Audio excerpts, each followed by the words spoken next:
Good evening and welcome to this special edition of Nigeria-South Africa Trade Relationships. You're watching CNBC Africa. We're first in business worldwide. Now, when I was doing my homework for this debate, I asked myself the question, what clever thing do I say to a room that's full of some of the sharpest minds in Africa? I've got a distinguished panel with me today that will help me to answer some of these questions and perhaps provide greater insight into the real issues that business people face when they make decisions of where to invest. If I can introduce them, and I'll begin from my extreme left. I've got there Sandile Zungu. He is CEO of Zico Investment. Sandile, thanks for your time. Thank you. Next to him, we've got Mr. Aliko Dangote. He needs no introduction in the room. I think we all heard what he was talking about. We're going to be quizzing him a little more. President of Dangote Industries. Thank you, sir. Thank you. Next to him is Ronin Tuli. He is an advisor on President Goodluck Jonathan, and he's also the chairman of Teller Group, the DUI infrastructure. Thank you, sir. Minister Rob Davies needs no introduction. Department of Trade and Industry, South Africa, and next to him, counterpart in Nigeria, Minister Olusegun Obasanjo. Thank you. Olusegun Agaga. My apologies, Minister. Next to the minister is another minister, that's Edem Juk. He is Culture and Tourism Minister of the Federal Republic of Nigeria. Say thank you. And then last but not least, we have got Folunsho Philip. He is the chairman of the Nigeria-South Africa Chamber of Commerce and also chairman of the Nigeria Economic Summit Group. Gentlemen, thank you very much indeed for your time. Now, let's get right down to it. I was looking at the numbers, and the numbers show me that Africa's two strongest economies are not trading to each other to the extent that you'd expect. When you look at the size of the US and when you look at the size of China, you realize in terms of their trade relationship, they are very close in terms of what they export and import to each other. And yet when you look at Nigeria, South Africa, the numbers are startling. Let me share them with you. Nigeria, for instance, imports just 1% of its products from South Africa. And South Africa, on the other hand, exports just under 2% of its products, 5% of its total imports to the rest of the continent. Clearly, something is not working. And I'd like to begin with the ministers who are responsible for this. If I can begin with the host minister. Minister Davies, why are the two strongest economies not talking to each other and not trading to the extent that you'd imagine the economic potential of the two countries should be possible? Well, I think I would start off by acknowledging that the trade as well as the investment relationship is not at the level that it should be. I think the reasons for this are got to do with the trajectories of growth and development that we have been on in the past. And they have essentially been that we are all producers and exporters primarily of primary products, which we sell mostly outside of the continent. In fact, the trade relationship with Nigeria is dominated by the purchase of petroleum products from Nigeria by ourselves. That's the biggest component of the trade relationship. And I think that underpinning this is an understanding that the African continent, as it moves ahead, has got to increase intra-regional trade. We've got to increase the trade that we have with each other. We are well below comparable regions. We have about 10% of total trade among ourselves. That compares to about 29% in ASEAN. But if you do take out oil, then it does become 21%, and it does become trade in value-added products. And I think that shows us the potential. We've got to diversify our economies. We've got to promote more value-added products. We've got to industrialize our continent. That's what it's about. And then we do have the wherewithal to expand our trade on a more sustainable and more complementary basis. That's why I think that both our countries are very strong champions of both industrialization on the continent and also of regional integration. And in South Africa, I think we are very, very clear that we need to make structural changes in our economy.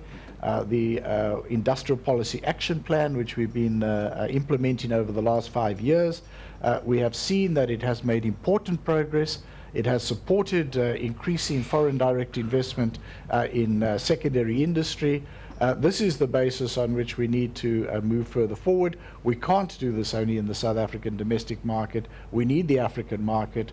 Africa needs markets all across the continent if we're going to grow and develop, and that's what it's all about. Thank you, Minister. Minister Aganga, can I ask you to respond to that? Because when I was listening in the morning when you were making your presentations, all of you were saying these very nice sounding things about each other, that you like each other, and then practically on the ground, the numbers are not backing it up. What is wrong? Well, I think Rob has made a point, one of the points. One of the points is that we all have the same things, meaning that we have the same raw materials. Right. In terms of agricultural produce, solid minerals, and some of us, and most of us now, have crude oil. And unfortunately for Africa, for decades, we did not understand that the only way we can become a rich nation, is a rich continent, is to do something with the raw material, to add value, to industrialize, to have strong, vibrant services sector. So what we have done in the past have always been stay at the primary level, export those products, they process, they create jobs, they add profits, then they sell it back to us. So that is one main thing. So, but the good news, as I said, is that Africa has realized it, and it's about industrialization. Yeah. And for that, Nigeria, for example, has now a Nigerian Industrial Revolution plan and policy. The second most important thing also is a lack of infrastructure. You know, in terms of when you look at the connectivity, in terms of connecting Nigeria and South Africa, for example, or other African countries, in terms of business, you need the only four modes of transportation. You need, whether it's rail, road, air, or sea. Now, we need to have one of those. Now, rail takes some time. We're working on that. Yeah. Roads, we have some roads, but we need to do far much more work in that area. Air, we need more airlines between the two countries. Now, sea is going to be one of the cheapest. So if I give you an example, it takes 4 weeks for Nigeria, for example, to export something to Ghana today. What should take us 4 days? Yeah. Because it has to go to Europe before coming to Ghana. What is Africa doing? What's Nigeria doing about that? Yeah. Now we have an initiative called the Sea Link Project, where with the private sector and the Nexim Bank in Nigeria, we're buying vessels to make it easier to transport these goods. So the second point is, apart from the products, is about infrastructure. Yeah, and I will back you up on the infrastructure part because I can tell you that I spent 5 hours at the Bahrain border between Zimbabwe and South Africa. 5 hours of my productive time when I should have been working. I wasn't working because I was stuck there. So infrastructure is an important part. But I want to cut back the conversation to the issue of industrialization. Do we legislate for this industrialization? Before I spread the conversation to the business people and the other minister we have here, do we legislate for this industrialization, or do we create the environment for business to operate? Because one of the questions that people are saying is it's all very well for governments to stand up and say, we want to industrialize. We're coming up with the policy that Minister Davis is talking about, but if private sector does not see that opportunity or believe in it to actually expend money, it's not going to work, is it? If I can start with you, Minister, and then go back to Minister Rob Davis. Very simple. Government's role is to create the enabling environment and the right policies in place. I'll give you an example. 2000, Nigeria produced only 2 million metric tons of cement in Nigeria in 2000. Government brought in the backward integration policy, very clear policy, engage the private sector. Today, Nigeria produces about 28.6 million metric tons of cement. Today, that sector only employs close to 2 million people. We've had investment of close to about $6 billion in that sector, and we have foreign exchange savings of about 210 billion. So the answer is very simple. Have the right policies in place, and that's what we need. Play based on areas where we have competitive advantage. Create the environment for the private sector. Policy, capital for them to invest, and then allow them to play. Minister Davis? Well, I think legislate for industrial development is obviously a non-starter. You can't legislate something, but what has to happen is that the government has to play a very active role in addressing a number of the impediments and creating a number of the supportive environmental factors that are going to support industrial development. And those can range from trade policy instruments, they can range from standards and quality assurance, they can range to incentive schemes, they can range from creating other kinds of aspects of the legislative framework which are not to legislate industrial development. And what we do, of course, is to go through those domain of potential support measures that government can introduce in conjunction with, in consultation with industry players as well as with organized labor. Yeah. And I think that we have seen that where we have done that work, we have made some very significant progress in South Africa over the last 5 years. We have supported and sustained investments of 16 billion rand in the motor sector. We have stabilized the clothing and textile sector. We've supported a pipeline of foreign direct investments valued at about 50 billion rand, most of it destined for transformative industries, agro-processing and other things. We've seen important changes in the film industry, and we've become the destination of choice for business process services. Those are just some of the successes that we have achieved. Yeah. But what we really need to do is to crack what I think Minister Aganga was talking about. How do we now create a new, real competitive advantage for South Africa, but also for the rest of Africa, based on the raw materials and the advantages that we have there? We've got to add value to the mineral products as well as the agricultural products and use that as a tool of industrial development. That is the challenge for the future, but I think that we can see that industrial policy, the way we've designed it, the way we've implemented it in this country, has achieved important successes. What you both didn't realize was that that was a loaded question, because you mentioned two things that you said were some of the impediments, which is industrialization as well as infrastructure development. But there's another point that I've picked it up in my readings, and I'll come back and address it later. They're saying there's an ideology issue here that's at play. But I'll allow you to think about it before I come back to you. Let me come to our culture and tourism minister. Minister Adam Juk, if we can perhaps look at an issue that has been in the public domain before, the issue of visas for South Africans going to Nigeria and vice versa. How far are we in not talking about that issue at all going into the future? Well, thank you very much. I think that this is a recurrent issue. It has been addressed in various fora, and people have been talking about it even in their individual engagements. But I'd like to first and foremost go back to a very fundamental issue, and that is a people's issue. And that is for these two great countries to be able to do business without limits, there must be a synergy of hearts and minds. People must understand their business partners. They must understand the environment in which they want to do business. There must be a reacculturization. There must be, our hearts must virtually beat as one. There must be an affinity between our peoples. And then we create the environment. And that is where culture is a major platform, because that is the first letter of recommendation. There must be a good feeling between the peoples of South Africa and Nigeria. How do we create it, Minister?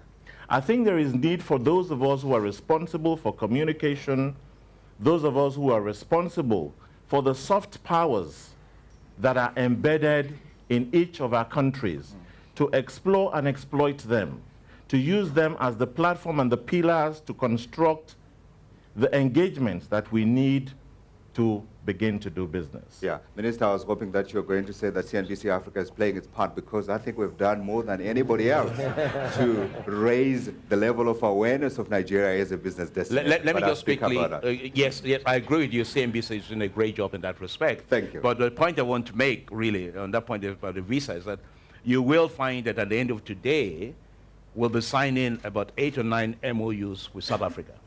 One of that MOUs is about visas. And that is where, I think what you find is that for the next 3-year visas, we'll now have 3-year visas between the two countries, right. Especially for business and men and investors. In addition to that, anyone with diplomatic passport between the two countries no longer need visas. Yeah. And then in Nigeria already, we have a policy where any businessman, any investor, any tourist coming to Nigeria, you can obtain your visa at the point of entry now. But we need to make it easy. I was hoping for applause. It was late in coming. Well, I was going to allude to all of this, which is why I started to lay the premise for the fact that we must find a desire, Sure. a natural affinity amongst our people. Okay. In the last couple of months, the Ministry of Interior, working with Trade and Investment, working with Aviation and Culture and Tourism, has passed through the Federal Executive Council a new visa policy. And this is actually indicative of government's determination to break the barriers of transportation in between.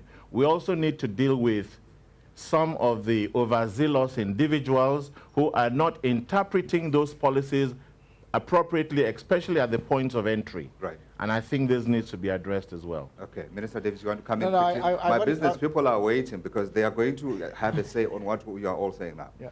I was just going to confirm that it is already the regime in South Africa that for expedited visa system is in operation for recognized business people from Nigeria. You get a 3 multiple entry visa. And I think that that will now be extended on a reciprocal basis today, as well as the visas for people with diplomatic and official passports. So I think that we're beginning to address that matter, and I think it's very, very much part of the process of building people-to-people relations that Minister Duke spoke about. Yeah, thank you very much, Minister Davis. Let me come to the business people. I think we've raised 2 issues here. One, what are the impediments to growing economic cooperation between the 2 countries? But I think we've also touched an important part, which is one of the bigger impediments, which is the issue of visas. Can I begin on my extreme left here, and sorry, my near left here, and ask you your views, just in terms of the main issues, because we've identified infrastructure, and we've also identified the need for industrialization, and one of the key things that needs to be addressed. Visas are a part of an ongoing problem, but this is now to be on the way to be being solved. Yeah, well, the visa used to be an issue, but I think we need to go back a few more steps, I'm sorry, Okay. in the sense that there's been a need, there is a need for us to really define the kind of relationship we want to have. It's been implied in the fact that we're signing MOUs and we're saying that we need to do things, which is almost a form of legislating our relationship. Yeah. But it goes beyond that, and I must also Are you saying you don't like that? I'd say it's a good idea, but the point is legislating it is really not the solution. It comes back to what Idem Duku said, in the sense of what kind of relationship are we really building on a one-on-one basis. Okay. At the end of the day, it takes people to talk to people to appreciate whether they want to do business with each other. That also comes from the kind of, let me say, vibes you get. Because going back, I mean, I've been coming in and out of this country since 1992, and I can almost track for you the change in relationship that existed between Nigeria and South Africa. Yeah. Okay, it started off with a lot of trepidation on the part of South Africans, Yeah. a lot of misconception, a lot of perception that was all wrong, an attitude that we're really not sure that we want to do stuff with Nigeria. Yeah. When we broke that barrier, when South Africa broke that barrier and realized that, well, you know, we can begin to do things, there was this feeling from Nigeria's side that South Africans were being a bit So mercenary. where are we now? If you were Where to mark we that are now, progress what over we're the now time, yeah. saying is that based on the foundation of what's happened, I think we're at the point where we want to really begin to work. Yeah. We're just at the point where we begin to work because there's a track record that's been shown. But the fact is, at the end of the day, when we get very granular about it, Yeah. there's still some rough areas in terms of relationships. Absolutely, it will take time to get to this. Mr. Dangote, let me come to you because you are investing probably more money into the African economy than anybody else. From the discussions we've had, and I want you to address one, the visa issue, number one, because you've got a lot of people that are traveling around. Secondly, the major issues that are holding us back, because the ministers speak, if you like, from the same hymn book, but the numbers are not speaking from the same hymn book. They're very different. Thank you very much. But I think things are now changing. When you look at it before, the relationship was just normally, diplomacy. For example, it's just diplomatic. The 2 presidents will sit down, they will talk to themselves, but really we were not looking forward to doing business together. And there's no diplomacy that's sustainable without the business part of it. Because after you sit down, you talk, have dinner, or whatever, if there's no follow-up in doing business where I'm going to benefit from you, you are going to benefit from me, that relationship is not sustainable at all. The biggest issue that we have in Africa is is access. For example, somebody like me, for example, today, I need 39 visas to go around Africa. Even areas where we say, yes, this is a Comesa, this is a common market. Yeah. If you are going to go by road, you'll be there for a couple of hours. For all of Yes. your life, I can tell you. You know, that. yeah, the same thing, even with our own area, you know, because, for example, today it might take me 2 days to take my goods from Lagos into Ghana, crossing 2 countries. And, you know, Accra is nearer going to, it's nearer going to Accra from Lagos than going to Abuja. Okay, by, you know, by road, it's almost like half. Right. This one is 450 kilometers, the other one is about 680 or 690. But it's easier for you to actually go to Abuja and come back by road, Right. than to go to Accra. So we need to really look at it, yes, you know, why is European Union working? Because, you know, first of all, once you get into Belgium, Yeah. for example, you know, you can now just go by train 1 hour to France. You can go to anywhere, no checking of here and there. Yeah. You know, but we're saying that, yes, we want to do business together, but the impediments in terms of going in to do business, Movement of people yes, and there, goods you know, and there are services. quite a lot. Yeah, but I can talk about that because I think the ministers will say they are doing something about it. I know the African Development Bank is working on a program to try and increase cross-border movements. They are calling borderless, a borderless project. So there are some attempts that are being done, but what you're saying is that it's not being done fast enough and it's not effective enough yet. Yes, and apart from that, we also have to actually change in the sense that, you know, in Africa, normally, even with these minerals and whatever that we have, it does not really take a rocket science to convert them into finished goods. What do you say about that? Because there's a whole drive to say, let's industrialize, let's beneficiate. Why should we produce copper in Zambia for it to go to China and then get the same copper now transformed into steel to come back to build a Zambian building or a South African building? But that's what it is. You know, it's the same thing here. You know, in a lot of African countries, where you now, for example, you know, you go to, you know, Guinea-Conakry, they export bauxite almost every day, but then they bring them the aluminium, which the cost is almost about 1,000%. Okay, you know, because when you export raw material, you're actually not doing enough, because you are getting very, very small amount of money for something that you end up buying at about 10 times the cost. Yeah. It's the same thing, you know, you go to Uganda or this thing, go and buy,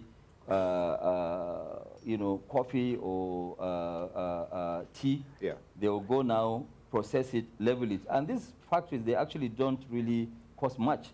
But see, if we continue, we as Africans, without investing in our own economy, because we have to, first of all, believe in ourselves and invest, develop our economy, then the foreigners will come in. Yeah. But without doing that, there's no foreigner that will come and develop our economy. It just does not happen at all. Okay, so we identify the problem. We agree that there is a problem here. Let me get to my 2 last guests. Mr. Zungu, if I can start with you before we come to Ronnie, and there's a specific reason why I'm keeping him last.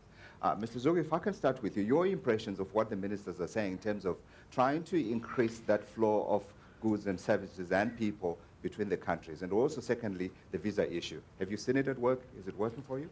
Well, I will say, you know, first of all, South Africa and Nigeria business relationships must be contextualized. They really took off in earnest post-1994. So it's a new relationship in the true sense of the word. I think there's been significant progress. Someone like myself, for example, is invested in Nigeria. Despite and in spite of visa issues, I invested in a business called Vital, put my own hard currency, $2 million, into the project. And I'm very proud of that. And I think the best examples of the thawing of this relationship and the building of this relationship, maybe MTN, maybe Dangote. Yeah. I want us to address the issue of why it has to be thawed, because it applies to everybody. Everybody wants to do business with Nigeria and in South Africa, but there seems to be a problem between Nigerians doing business in South Africa and South Africans doing business in Nigeria and vice versa. What have you found in terms of attitudes? The minister here was speaking about how people need to talk to people, because that's how you make things happen. Well, at that level, I think there's a great deal of warmth between Nigerian entrepreneurs and South African entrepreneurs, and they are doing business among themselves. Clearly, there's a solid base. We can grow from here. I think we need to grow from here. And with both recognize the relative strength of our economies and the extent to which they can drive greater integration among African countries. So the focus, certainly from my side, must be on the positive. Solid groundwork has been laid. Impediments have been identified. Visa issues is one of them. Possibly regulatory issues in some sectors is among some of the biggest impediments. But fundamentally, there's warmth, great deal of warmth between Nigerian people and South African people, certainly at a business level. Yeah. And there's a great deal of desire to build from that. Yeah. Well, can I just add, Mr. Sergeant, there is an issue about what I call corporate access into South Africa from, say, Nigeria. Yeah. Corporate access that's... Define what you mean by Yeah, I'll say that. You know, BEE. Because you see, a South African company can come to Nigeria and set up 100% owned. Right. You can come here, yes, whilst you can do that, Yeah. it begins to limit the extent to which you can... But you understand the business. historical context of that law and why it's being put in place? Well, for whatever it is, it's still a kind of an impediment. To a Nigerian To a investor Nigerian. looking at South Africa. We're talking about issues here, so it's important to raise them. Ronnie, I kept you last because you advised the Nigerian government. And I wanted to see if you're going to claim that part of the reason why the visa relaxations came through was because of your advice. Is it? So does Alhaji, by the way, so maybe. He would naturally have recommended as much. Yeah. Look, I think the visa thing is a problem. It's not unique to South Africa and Nigeria. I think across the continent, it's a challenge. It's one of a number of challenges. But I thought, let me start from a different point. I think the issue, you know, to have Nigeria, Ronnie, South if I can Africa. ask you to keep your mic closer to your mouth as Yeah. well, so we can pick you press up it, yeah. clearly. Yeah, go for it. Yeah, that's the one. Can you hear That's me the now? one. That's fine. You're Okay. fine now. Look, to have here today a Nigeria-South Africa business summit must be beyond kind of the sort of revolutions post-colonial for independence, is possibly the single most important moment for the continent of Africa. I'm not going to talk about what's happening around the world and all the crises that are happening. Everybody's turning their eyes to the continent of Africa and realizing the magnitude of the opportunity on this continent. That's the first. The second is the two countries that will make that reality, the evolution of the continent of Africa, Yeah. economically a reality, is South Africa and Nigeria. So I think for us to be here collectively, I think we have to recognize the magnitude of that, and it's an important What start do to you play. want to see happen? What do you think ought to be addressed to try and accelerate the relationship? And look, make no mistake. Yeah. The trade has grown. I mean, we're talking about less than $1 billion or something like that way back, and we're talking $36, $37 billion now. Right. So clearly it's growing. Right. But is it growing fast enough? Is it at its full potential? No, it's certainly not growing fast enough. But I think more generically, I mean, I also serve on the Africa Export-Import Bank. Trade, intra-Africa trade is not growing fast enough. And the impediments are really by our own creation. It's nobody else's creation. Are you saying it's the government's creation? No, it's because not the it's not government's business, creation. right? I'm saying it's we as Africans who represent the challenge to doing that. What we have to pick up and do things that are necessary for us to achieve that. The two things that we do have to do, I think governments in most part have to, I think, be more oriented towards a green light and if proven wrong, a red light, rather than a red light and if proven right, a green light, if you understand the analogy. I think governments have to take a stance of creating an enabling environment. I think the private sector will drive, whether it's infrastructure, industrialization, in most part. I think there are some industries where the governments have to play an important role, kind of where social infrastructure is needed, as an example. Yeah. But I think there's real momentum in the African business center, in the African business sector to deliver the output and the growth that's needed to be delivered. I think if governments insist that only they Yeah. will be the drivers of economies, I think we'll continue to have a challenge. I think